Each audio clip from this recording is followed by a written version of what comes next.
Assalamualaikum.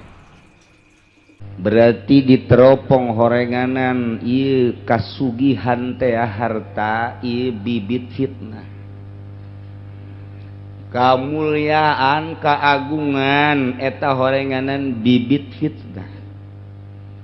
Sehingga nu nimbulkeun fitnah teh horenganan harta supaya dijadikeun ku Kangjeng Nabi jurang pemisah antara kaum bangsawan, kaum hartawan, antara nu mulya jeung nu sugih teh supaya aya jurang pemisah jeung anu fakir. Hampir Kangjeng Nabi terpancing ge lain naon? Harapan Kangjeng Nabi susuganan ieu para bangsawan nu marulya nu sugih teh harapanana supaya asup Islam, sehingga Kangjeng Nabi teh lantaran manusia jadi timbul manusiawina. Hampir Kangjeng Nabi teh ieu kahasut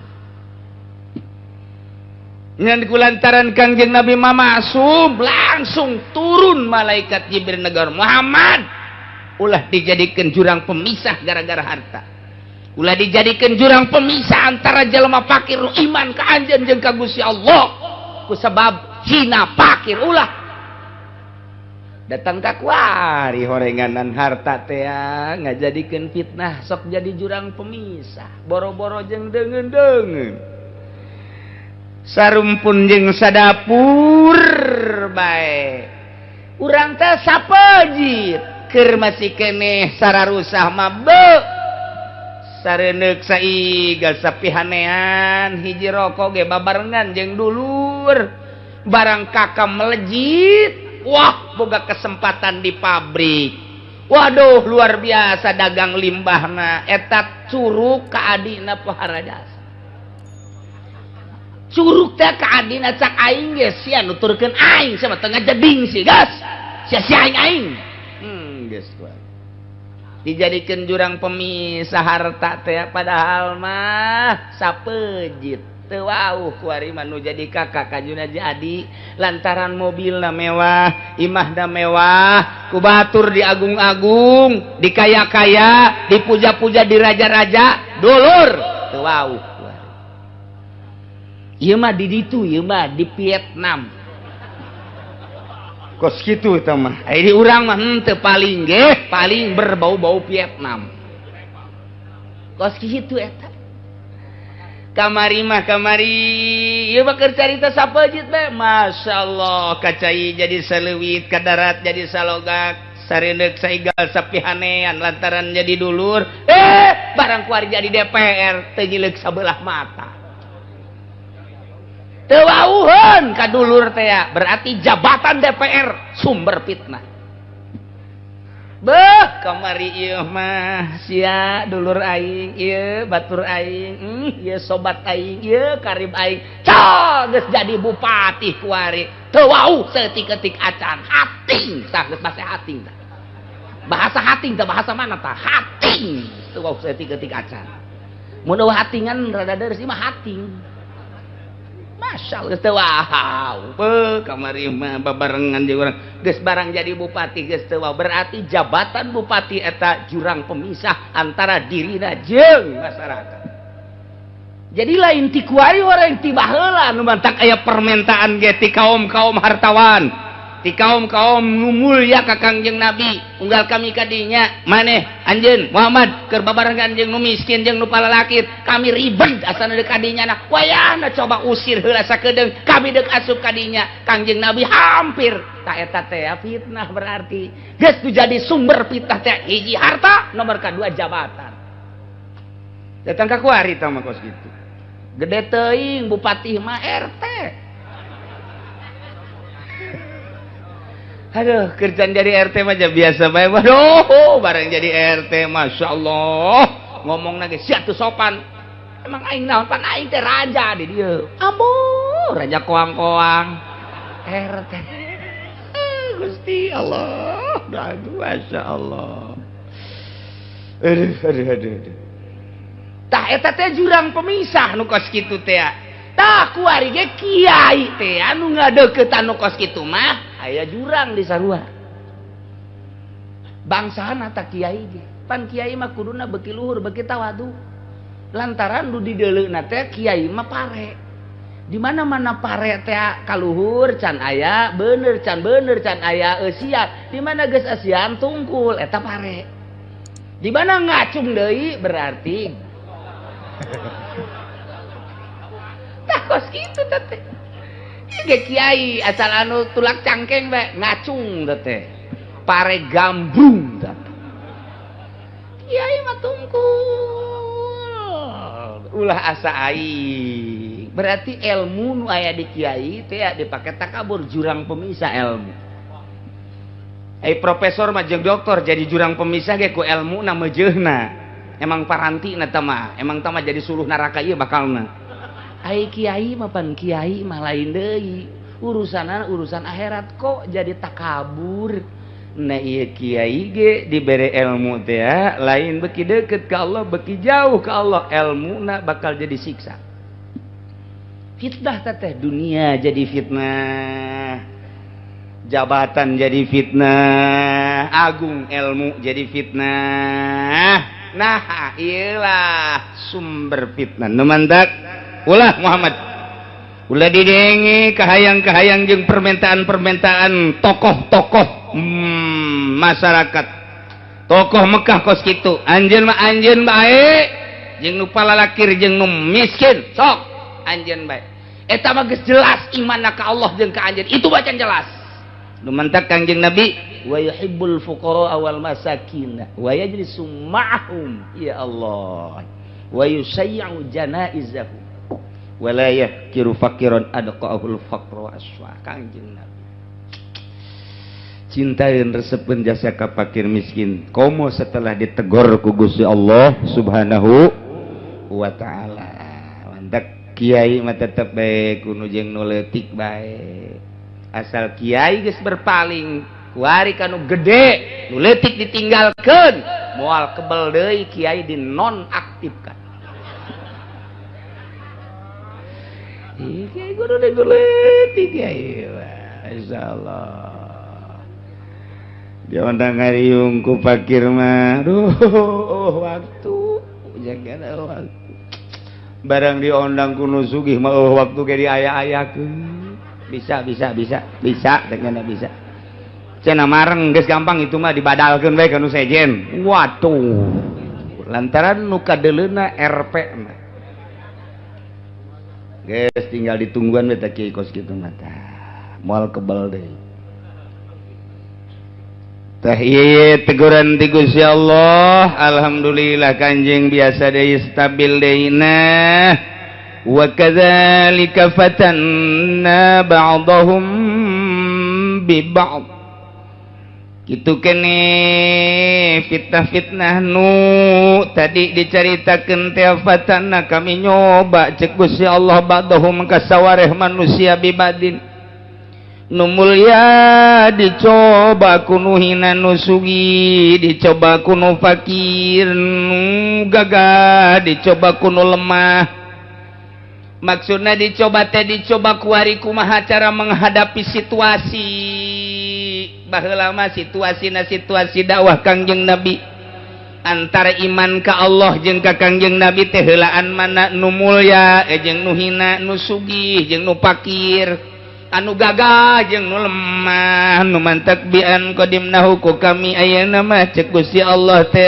ieu dimusabaqahkeun dilombakeun diheula-heula ilal imani kana iman dicoba heulaan mana antara nu mulya jeung anu hina imana ternyata heulaan nu hina heulaan mana anu sugih jeung anu fakir ieu imana ternyata heulaan anu fakir heulaan mana coba nu boga wawasan nu boga jabatan jeung jelema biasa-biasa horenganan heulaan jelema biasa-biasa panderi jelema nu marulya mah percis mun urang ngabangun masjid di lembur urang ngabangun masjid di lembur variasi jelema teh aya nu sugih-sugih di lembur urang bae nu setengah sugih aya anu handap nu handap mah pohara sambutanana surak lagi luar biasa setuju anu sugih mah setuju geus kasieun nanti heula ketika cek panitia teh kumaha ku urang ku ari mah lamun ditulis make kelas kira-kira kelas 1 kelas 2 kelas 3 1 juta teh nu pake setuju kabeh tinggal nu sugi ulah kitu sedekah mah besi teu ikhlas geus kasieun nanti heula bae lah atuh sadatangna bae sedekah mah sok make tulisan-tulisan kos kitu. Geus ulah pokona samerena bae nu pakir mah setuju bae nu susah mah setuju bae nu sugih nu teu setuju mere ngider kuari RT kawalan nu pakir mah nu 100 nu 200 nu 1000 nu 10.000 sabogana nyana bae geus indah jasa tuh nu sugih mah mere leutik isin mere gede hook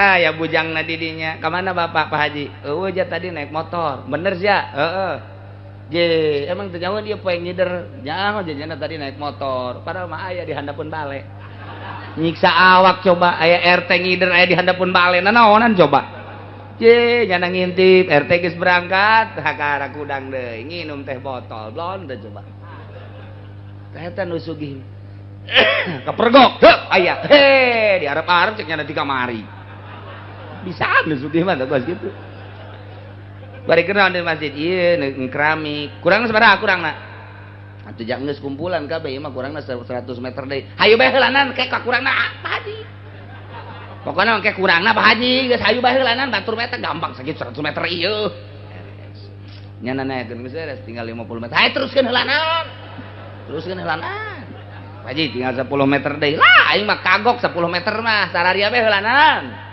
kayak aing mah nu gede atuh nu leutik henteu nu gede henteu eta nu sugih di Vietnam eta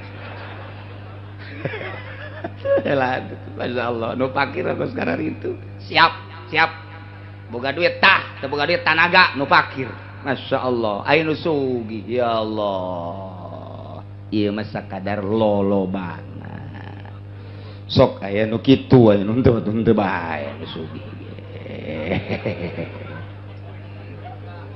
ilah baheula dicoba ku iman ka Allah iman ka Kangjeng Nabi Muhammad sallallahu alaihi wasallam ternyata heula anu pakir batan nu sugih heula anu hina batan nu mulya heula anu lemah batan anu kuat iyalah fatanna ba'dahum bi ba'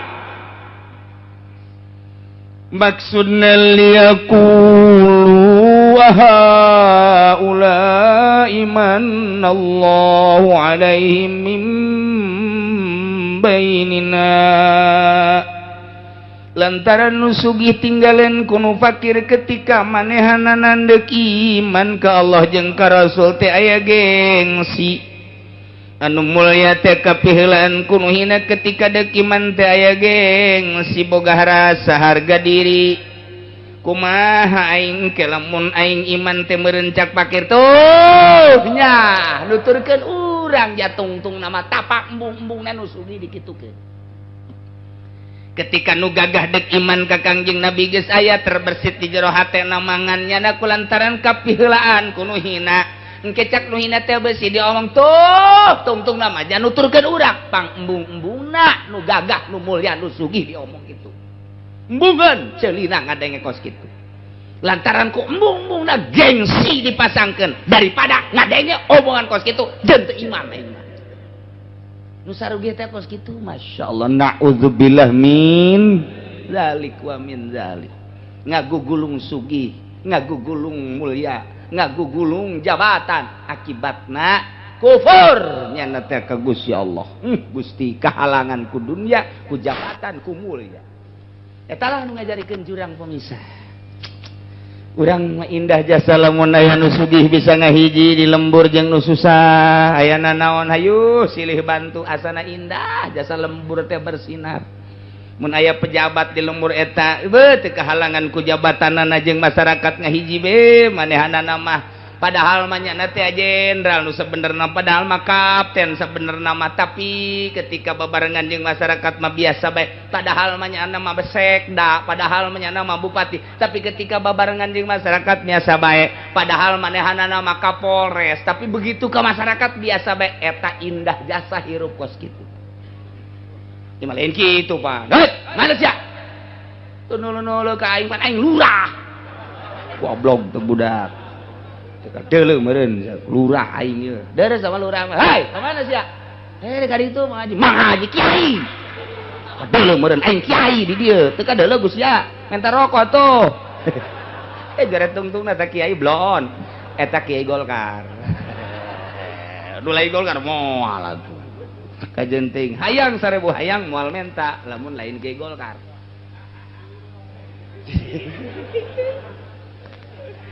Jakula masarardih ku ari mah aya pangajian di masjid panggungna gede diayakeunana ku para kandidat beres bae ai prak beres kiai-kiai dihareupeun panggung ai prak aya orkes eta kiai teh naon cara ricing bae cek nyana kesempatan emas je tol atuh balik atuh kiai aya kos kitu mah atuh cek nyana pancan sasalaman can dibere ongkos blon teh tah nah iyalah kiai Golkar teh kos kitu taram teh apa kiai kos kitu nyai mah aja gila ngeliat kiai kos kitu eta Masya Allah teu boga harga diri jibara duit sih di ongkosanana 100.000 naon hartina 100.000 500 cenah 500.000 balikeun ka baso beak buku 1 juta cenah 1 juta ya Allah naon hartina 1 juta otakna kudu diseuseuh ka kiai kos kitu itu masalah gua redat aya kos kitu balik geus ulah kudu sasalaman cenah teu boga duit lempang ye cenah capek tuh momongan sia kunaon ka dinya aduh ya kula mah sedih jasa kula liwatak macet aya naon eta oh ja itu mah kiai mah lulu ja make udang-udang di dituna aya anu keur masyaallah happy keur nyanyi si Iteung ya Allah akibatna nu sararugi jeung anu gararaga teh ngomong bariin keur manehna lamli alkibat liakulu ulai manallahu alaihim min bainina ceuk anu sarugi jeung ceuk anu maruli apakah nu palalaki eta nu ku Allah dibere nugraha ieu dibere pituduh dibere hidayah heuy law kana mahum alaihi hudan masabakuna ilai lamun kalakuannya na pagaweannya na iman teh eta teh aga jadikeun pituduh atuh moal kapiheulaan aja urang mah mun nya ge nya na meunang hidayah moal kapiheulaan urang mah urang mah sugih mun nya kos kitu teh bener atuh moal kapiheulaan pan urang mah boga jabatan mun nya kos kitu teh bener hidayah moal kapiheulaan pan urang mah gagah ye ulah dianggap nu hina teh kararitu teh meunang hidayah andai kata eta hidayah kami moal kapiheulaan ngomongna kos kitu kan ngabacok aku eta baheula tadi Mekah teh kos kararitu tadi Mekah andai kata kuari aya di lembur urang eta teh seseleran urang Mekah baheula kulon jadi kararitu nya baheula percis kos di lembur urang teh yo mun eta kos kitu bedan teh moal kapiheulaan cenah eta teh bener kos kitu teh kunaon eta gengsi nya lantaran geus aya jurang pemisah ti awalna fitnah cek Gusti Allah kunaon kararitu ngomongna alaihissallahu bi'alama bisyakirin apakah teh nyahoon kitu Gusti Allah ka jelema anu salalukuran ka Gusti Allah leuwih uninga ka jelema anu bersyukur ka Gusti Allah sehingga Allah nuduhkeun ieu mah jelema hina bersyukur ka Gusti Allah dituduhkeun ku Gusti Allah lemah bersyukur ka Gusti Allah dituduhkeun ku Gusti Allah atuh jalma mah congak takabur ku harta jadi takabur teh dituduhkeun ku Gusti Allah ku gagah takabur teh dituduhkeun ku Gusti Allah ku boga jabatan takabur teh dituduhkeun muakin acak-acakan ka ditu Masya Allah nemantak ieu urang ulah nyaritakeun zaman baheula zaman buang kawarah tamatu zaman Kangjeng Nabi mah kuari nu Quran geus dimusabaqahkeun Quran geus dijelaskeun berbagai media ngajelaskeun tentang Al-Qur'anul Karim ngaran mabok mah ngaran zinah mah ngaran judi mah ngaran maling mah eta teh geus lain rahasia deui ngaran riba mah tapi pan geuninganan di masyarakat urang beuh nu zinah ambalayah nu mabok ambalayah Lain cerita masyarakat di pejabat balik jam 3 karaokean mabok lain lalaga. Goh cenah nyanyahoanan bae kieu teh lo ka mamana ge atuh aing mah bisa disumpah nyaho jasa. Emang babarengan jeung kieu deuk bareng deuk henteu lah pokona mah. Wah ai kitu mah cenah bareng jeung kieu. Wah pokona mah deuk bareng deuk henteu nyaho jasa bawa kana mah. Aing make kumis palsu, make jenggot palsu, milu ka BSD ka ditu, milu karaokean nu nyanyi teh apaan aing eta teh. Yehehe, nu karaokean teh bisa dideuleu ku aing. DPR aya sabaraha geus aya di kantong aing. PNS anu mabok, PNS anu balik jam 3 geus aya di kantong aing. Daek modar aing. Ye, emang aing teu nyaho kitu lah jagat teu nyaho. Tah nu nyanyi nu sorana bagus teh nu kamari malam Minggu teh emang saha? Emang saha? Atuh teu nyaho aing ge. Sing hade besi aya nu sosokna kos aing, para DPR, para pejabat sing hade. Sing hade, tah nu kumis aing make kumis biasa, make janggot. Jadi atuh nyaho jasa, mu kuari ditulisan ku aing nyaho jasa. Beneran urang. PNS nu balik jam 3 kamari karaokean teh ka sesengitan-sesengitanana aing nyaho. Sesengitanana aing nyaho. Ieu teh sesengitanana teh sesengitan anu nyaho mun kudu dibejakeun mah. Ulah kaget nu ngaji kuari teh nyaho jasa ieu. Masyaallah, ieu sesengitanana sesengitan Herfres nyaho jasa. Urang kaler tah mah tah. Beneran ye nyaho jasa. Nu urang belah kulon saeutik nyaho jasa Golkar ya mah terus terang bae Golkar. Sesengitan waduh luar biasa istimewa jasa. Naon ieu sesengitan mah lebejakeun lah. Ka sesengitanana ka ambe waduh. Nu ieu kieu nyanyina aya nu ngeunaheun aya nu henteu nyaho. Digagalendotan ku awewe nyaho. Mabok nyaho jasa. Ah cenah nyanyahoanan datang ka imah aing. Ku aing dibejakeun. Manya kudu dibejakeun di dieu mah. Ya, itu aing bajar batur na beureun. Ieu mah dibejakeun soteh ulah-ulah rakyat nu nyekel nagarana model kos kitu. Nu nyekel nagarana model kos kitu. Mata tinggal urang ngadoakeun bae mudah-mudahan para pejabat dibere hidayah ku Gusti Allah. Ulah jadikeun jurang pemisah eta jabatan jeung harta teh. Allah Maha Kawasa toel Gusti ja eta teh bapana mah Ki Haji. Nyana ge geus jadi haji umroh sabaraha kali sebenarnya mah nyaho jasa Gusti pangloelkeun ka pejabat tah DPR teh eta. Lain rakyat mah wabeh acak-acakan. Kunaon dia? Horeng seseleran baheula. Aha ulai manallahu alaihim mim bainina. Oh nu kitu horenganan anu dibere anugerah heuy. Lamun cacak-cacak nu kitu hidayah kami moal kapiheulaan ja kami teh kapan sugih. Harta aya di kami manya kapiheulaan ku maneh jurang pemisah harta. Hei, mun kos kitu hidayah moal kapiheulaan pan aing mah boga jabatan. Jabatan jadi jurang pemisah. Baheula ieu mah baheula. Kunaon kuari jadi leuwih kedek. Masya Allah, alaihissallahu bi'a'lama bisa kirim tinggal cek DPR jaing mah henteu nu henteu mah henteu ngan nyana ngambeu mah geus nu henteu ge nu henteu ngambeu mah nyaho nyana geus bahwa di lingkungan DPR teh kos kitu nu mentak urang mah kuari hayang jasa nyieun perda jangan lempengkeun hukum-hukum boh jauh jasa henteu ai mustahil mah naon lantaran teu mikiran rakyat mikiranana nyana bae. Atuh pikirannya anak balik jam 3 tas karaokean mabok dan lain sebagainya deh kumaha coba dah cenah kiai coba andek diintrogasi datang ka dia introgasi dibejakeun jeung sia-sia anak ku aing sia pan cenah kiai ku aing nu karaokean anak moal aing bisa nyanyi atuh walah kaget pokokna besi aya sosok model kula nah sing ada sia mun teu lompat dicatet sia ku aing. Atuh di Keramat Tunggak baheula atuh yang nyaho aja. Atuh di Keramat Tunggak teh kapan menta ka pemerintah teh. Saya ini kan kerja begini terpaksa. Ketika di sidang ayah saya sakit.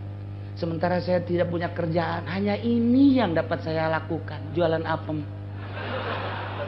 Saya punya anak kemudian sampai sekolah, masa depannya buram kalau tidak sekolah. Tidak ada yang memberi nafkah kecuali saya. Pekerjaan ini coba bagaimana? Saya mohon dialokasikan. Lain diberantas ku pemerintah. Eta keramat tunggak nama dieuweuhkeun, nya nama dia selap-selapkeun, dilokasi dialokasikan. Di mana cenah kiai? Di nelayan seetik aya. Lain seetik dua etik. Di belah kota aya. Doh geus kudu di Jakarta mah. Tah eta teh tah nu kos kitu pan kudu diurusan. Secara praktis tak kudu diurus ku pemerintah, tapi secara moral nu ngurus kudu wali. Di keramat tunggak lamun eueuh wali cicing di dinya endek pikumahaeun eta para WTS. Aya walian di dinya teh. Lain maksudna wali dek kumaha nya nama geus teu ieung-ieung. Ngan wali teh nalingakeun endek datang ka mana ieu budak dek kumahaan ieu. Nasehat mapan terus bae. Wali di dinya teh tah nahanan siksa. Jehe kuari lamun henteu aya wali di perhotelan dek kumaha coba. Masya Allah. Tanu matak pejabat anu mararabok jaho walinya heuh. Dek datang ka mana ieu budak bebejana mangurusan rakyat. Di DPR lain ngurusan dan di PNS aya wali nyahoeun. Ngan dina hatena ngadoa ka Gusti dek ka pana lalaguanana ieu budak. Aduh. Teu kumaha. Walina sarua jeung nya wayah nyanyi-nyanyi. Wayah diuk di meja biasa ngan hatena jana ngadua ka Gusti Allah. Mun eueuh walian nu kos kitu siksa turun. Ye samarukan kumaha emang wali teh anu di masjid bae. Gampang wali di masjid bae mah leuwih gampang deui jadi wali di gunung bae. Teu ngadenge situasi jeung kondisi kumaha nu paling sulit, wali tanggung jawab tuh di keramat tunggak. Hei wali, tuh tanggung jawab di hotel-hotel. Jeleban lawan mesum, zina dan lain sebagainya. Nyana cicing dirinya akur jeung batur padahal hatena ka Gusti Allah. Mun eueuh nu kituan tsunami sia.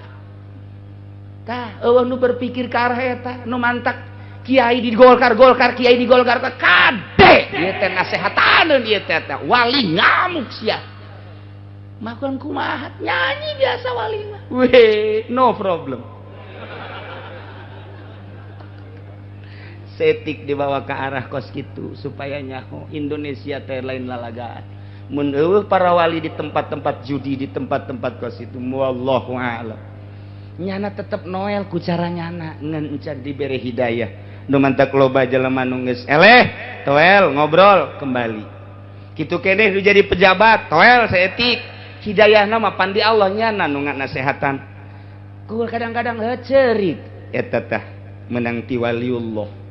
Ih, sabarukna kumaha aya pengajian di panggung mah babari, jadi wali di masjid mimpin marhaba, kemudian di gunung, kemudian di leuweung, atau emang jang dirina sorangan nu hese wali geus mantep kawaliana titah ngangon masyarakat. Tuh pemerintah angon.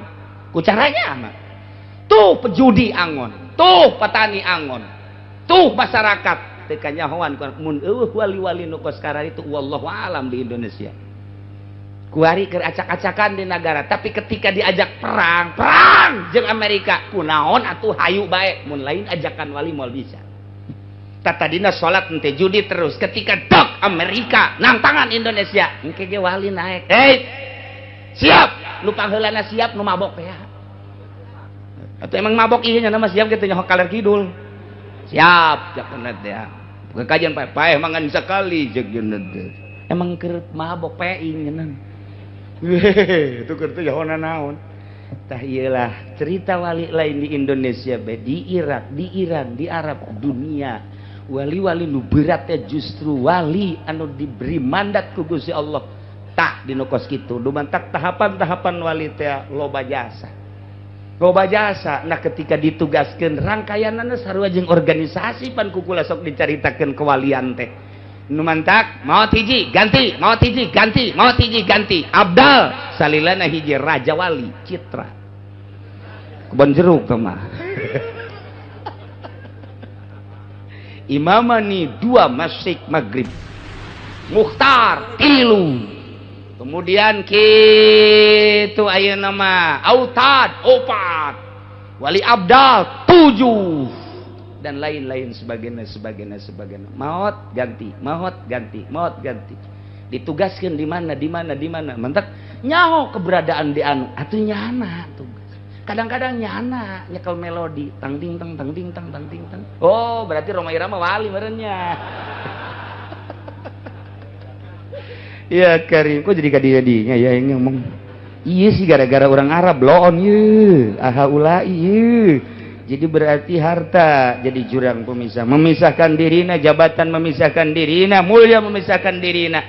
Tah lamun geus teu kapisahkeun daek diuk babarengan jeung urang model kieu. Jabatan mah jabatan bae minggu aing ngaji. Harta mah harta bae minggu aing ngaji ngahiji jeung masyarakat nu lemah. Keur naik mobil mang kana ngaji ka Cilongok. Ge pan leumpang bae tuh. Tuh boga kendaraan jing. Naik mobil atuh duit teh eueuh. Naik tadinya di ban.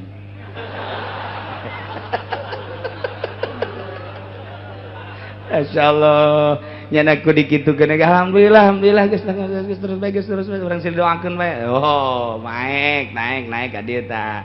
Jeung geus pinuh aduh didedetkeun tah. Beuh eta hebat jasa. Sugih teh ya pake babantu jeung batu. Eueuh jurang pemisah. Masyaallah. Luar biasa tah eta langke sabalikna sugih tawadu leuwih hebat tibatan nu pakir tawadu. Pakir mah atuh tawadu ge emangnya nama teh ditawadu ge geus kudu tawadu. Tapi nu sugih tawadu istimewa. Boga jabatan tapi jana tetep bae handap asor. Masyaallah nu pangheulana ka sorga nu kos kararitung ke bakal. Gitulah nayelah carita tentang fitnah-fitnah nu ngajadikeun jurang pemisah harta, jabatan jeung kemuliaan sumber daripada fitnah. Ki Muhammad wa idza ja'aka alladzina yu'minun di mana datang ka anjeun jelema nu ariman nu ngimankeun ka ayat-ayat kami nu agung jak Allah yakni nu palalakir teh pakul sampaikan ku anjeun omongkeun ku anjeun salamun alaikum kataba rabbukum ala nafsihi rahmah kasalamatan Allah kesejahteraan Allah muga tetep ka aranjeun kabeh Gusti Allah geus bestikeun kana zatna ar-rahmat ar-rahmat annahum sanyanya kalakuan manamila minkum suwan sajelma nu beramal goreng bijalatin ku sebab bodoh aju sumataba kemudian tobat mimbadihi sabada beramal goreng wa aslaha amalahu matutkeun memperbaiki amalna ih atuh pangeran Gusti Allah mah fa annahu ghafurur rahim.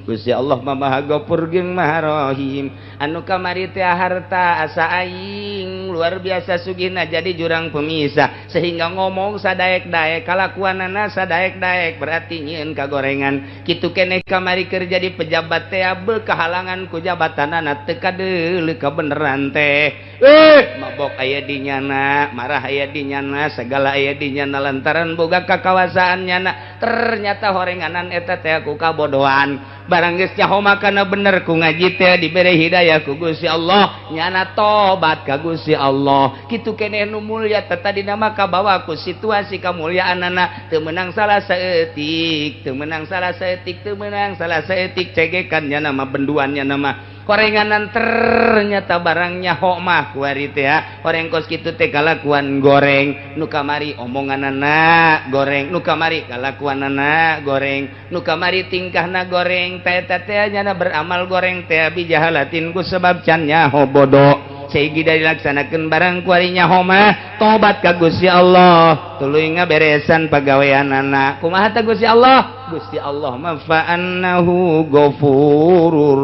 rahim.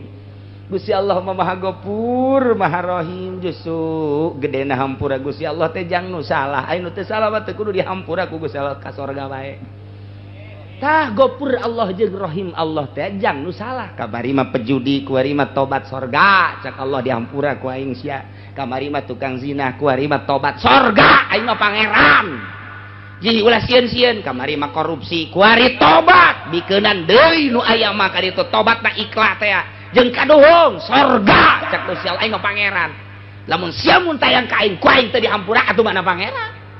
Mah pangeran geus tu penting mah tobat ka Gusti Allah nyaan tobatna sejuta kali kesalahan langit kolong langit penuh ku dosanyana Allah gede hampurana leuwih tibatan kolong langit pinuh langit teh kolong lah jeung langit aku dosa urang teh Allah leuwih jembar hampurana jeung rahmata tibatan kolong langit jeung langitna geus pokona mah kataba rabbukum ala nafsihi rahmah Allah geus pastikeun rahmat ujianana ka jelema nu teu salah mah geus ulah dicaritakeun nu salah hampura ku Gusti Allah ye enteng jasa nu mata kecak pejabat mumpung ora ja Allah mah maha hampura ieu ya selanan happy bae mending mun teu modar sia mun nu modar can kaburu tobat deuk kumaha ya ke mana ngaji ya ortodok dak ngorang ngaji aja aing gari tukang puncak duit teu boga jeung aing hayu duit setan mah kudu dikasetankeun deui